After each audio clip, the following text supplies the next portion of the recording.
professeur qui va me rejoindre à la tribune pourra répondre aux autres questions puisqu'il est également rhumatologue. Donc nous enchaînons avec le professeur Hachemi Djoudi qui est président de la Société algérienne de rhumatologie et qui va nous parler un petit peu des spécificités des spondylarthrites là, dans votre pays. Je vais vous ramener sur Terre.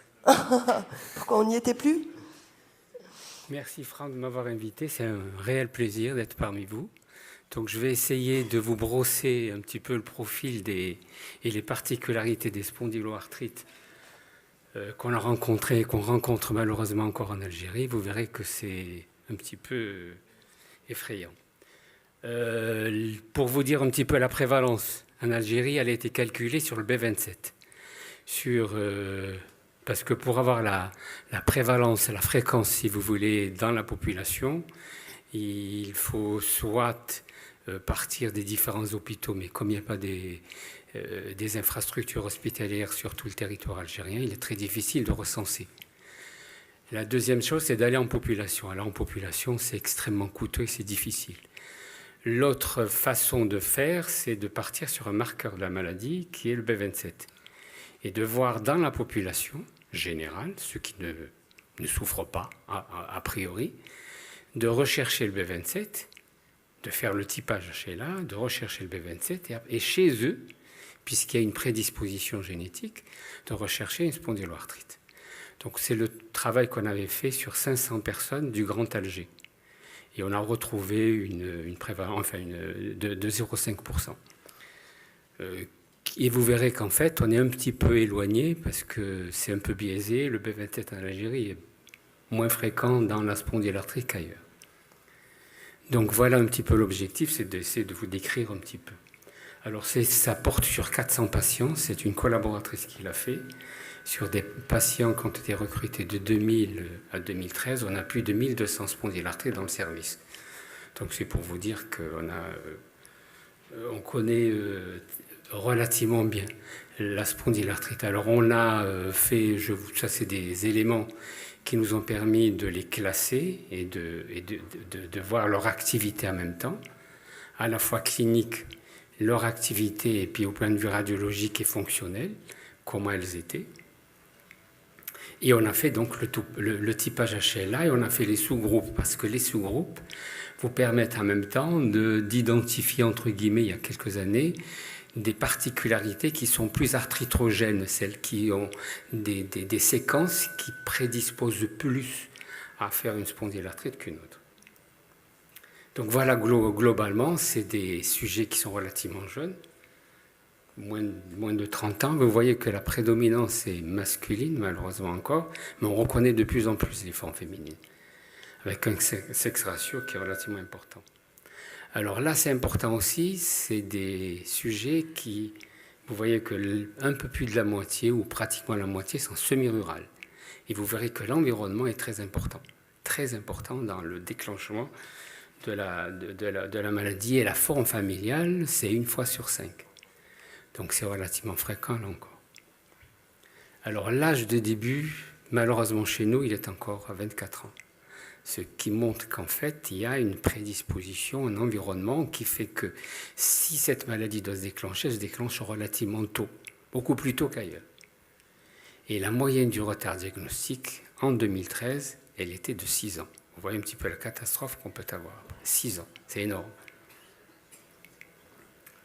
Alors le début juvénile, il est entre 25 et 30%. Ça veut dire que des enfants avant 16 ans ont une spondyloarthrite.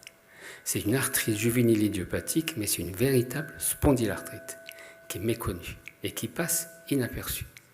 1/4 à 1/3, et ça se retrouve dans tout le Maghreb. C'est des particularités, ça encore c'est l'environnement. Et vous voyez que le semi-rural, par exemple, peut-être 50%, là il est plus important. Donc ce qui montre qu'en fait il y a l'environnement qui joue aussi. Il y a certainement l'histoire familiale, il y a la prédisposition génétique, mais il y a certainement l'environnement encore. Alors ça c'est des paramètres qui vous permettent de voir qu'effectivement ces spondylarthrites sont actives et elles sont sévères et elles handicapent. Et elles sont radiologiquement évoluées. Ça, c'est au point de vue radiologique. Et vous voyez que le problème ne se pose pas du tout pour le diagnostic quand elles arrivent chez nous, du moins. C'est tellement évident qu'on n'a pas besoin de faire grand-chose pour dire qu'il a une spondyloarthrite. Et les formes non radiologiques, vous avez vu, c'est 4. Alors, comment elles se manifestent? Elles sont surtout axiales, c'est-à-dire c'est le rachis qui est atteint. C'est surtout le rachis. Et en dehors de l'atteinte des hanches, elle est relativement rare. Les atteintes périphériques, sauf chez l'enfant. L'enfant, c'est surtout les atteintes périphériques.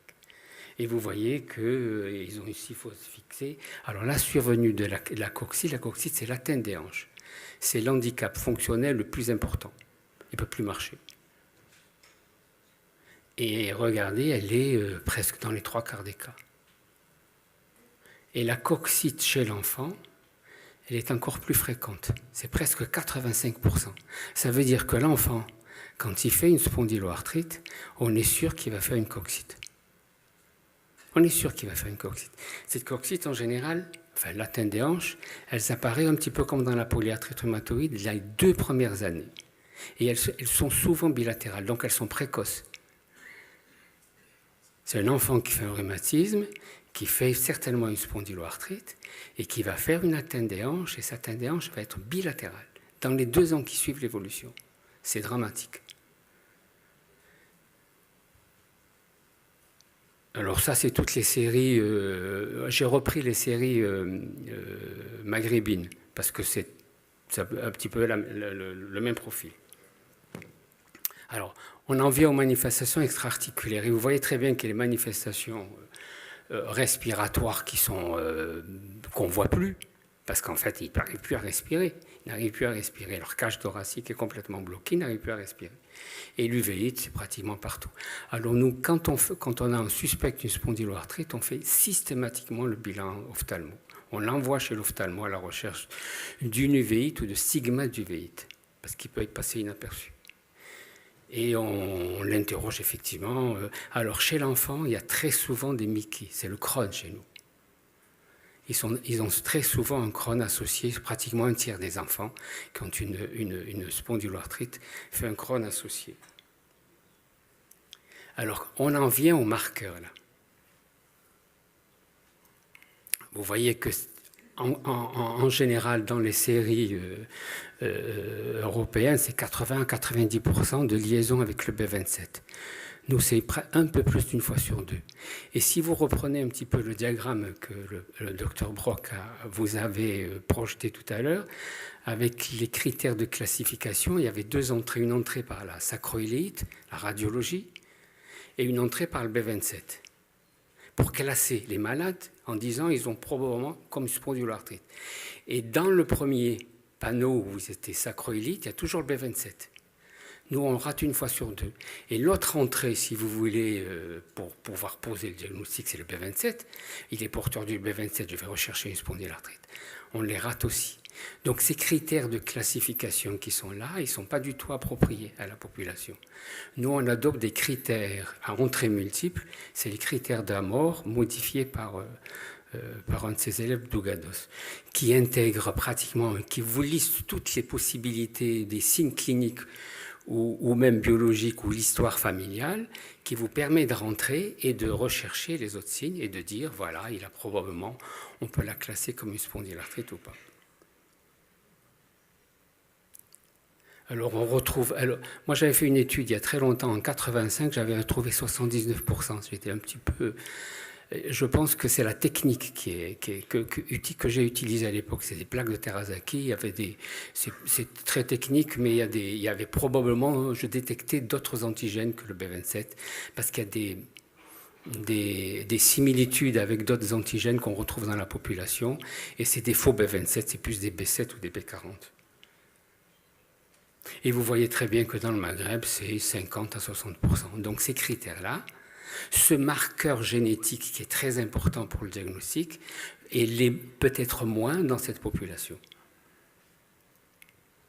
Alors les sous-types, c'est un petit peu, on a essayé de rechercher s'il y avait des sous-types particuliers qui prédisposaient plus à faire une spondylarthrite qu'une autre.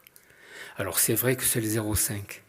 Mais il y a une espèce de gradient entre le B27 du nord au sud, qui montre que plus le B27 est fréquent dans les populations, 8% dans les populations nordiques, et puis au fur et à mesure qu'on descend, elle est aux alentours de 5 à 6% dans la population générale. Donc la spondylarthrite, a priori, est moins fréquente. Et les sous-types aussi, c'est pareil, il y a des sous-types qui changent et qui font que, nous, on n'a pas retrouvé les sous-types qui étaient reconnus comme arthrithogènes dans notre population. Donc, si vous voulez, c'est la faible fréquence du B27. Je résume un petit peu. Alors, au plan thérapeutique, vous voyez un petit peu la différence entre l'importance de la douleur et du handicap et de la forme, et le recours à une thérapie qui est relativement efficace dans cette affection-là. Pratiquement tous les malades devraient être sous anti-TNF. Il n'y en a que 10%. Et malheureusement encore, quand vous avez une coxite, vous êtes obligé de pour pouvoir marcher, il faut faire des prothèses. Et en général, elles sont bilatérales. Donc, si vous voulez, ça c'est le résumé que je vous donne. Les spondyloarthrites, elles sont actives, elles sont sévères, elles sont diagnostiquées malheureusement encore trop tardivement, et je pense que c'est un problème de critères de classification qu'il faudra adapter. Là, il y a un travail qui est fait là-dessus. On a essayé de prendre des spondylarthrites qui sont des véritables spondylarthrites, et on va prendre les différents critères qui sont utilisés pour savoir si elles sont classées, quel est le critère le plus opportun pour nous. La fréquence élevée des coxites, qui sont souvent bilatérales, et ils sont comme ça, ils ne peuvent plus. C'est le skieur qui ne bouge plus. C'est l'attitude du skieur qui ne bouge plus. Alors la fréquence relativement importante du B27, et on voit que il y a une petite. C'est vrai que les spondylarthrites, un quart, un tiers apparaissent chez l'enfant, mais chez l'enfant, le B27 est plus fréquent. Il est pratiquement dans les 3/4 des cas. Ça nous amène, nous, à avoir une démarche en se disant, quand on fait le diagnostic d'une spondylarthrite chez l'enfant, on le met sous anti-TNF pour éviter l'apparition des coxites.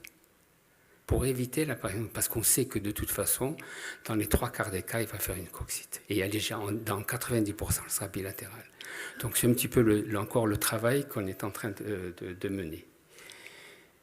Et puis le B27 ne suffit pas, il y a probablement quelque chose d'autre. Le quelque chose d'autre, c'est l'environnement. L'environnement, il y a des études qui sont faites, c'est le microbiote, c'est les germes que nous avons, nous, dans l'intestin, et qui interviennent dans l'immunité. On le sait qu'ils interviennent dans la colite ulcéreuse, puisqu'il y a des greffes qui sont faites dans le diabète, on le sait très bien aussi, et dans la polyarthrite rhumatoïde, et certainement dans la spondylarthrite aussi. Je vous remercie. Merci beaucoup, professeur Djoudi. Vous voulez bien me rejoindre? J'en profite pour vous inviter, vous menez sur Alger. Merci.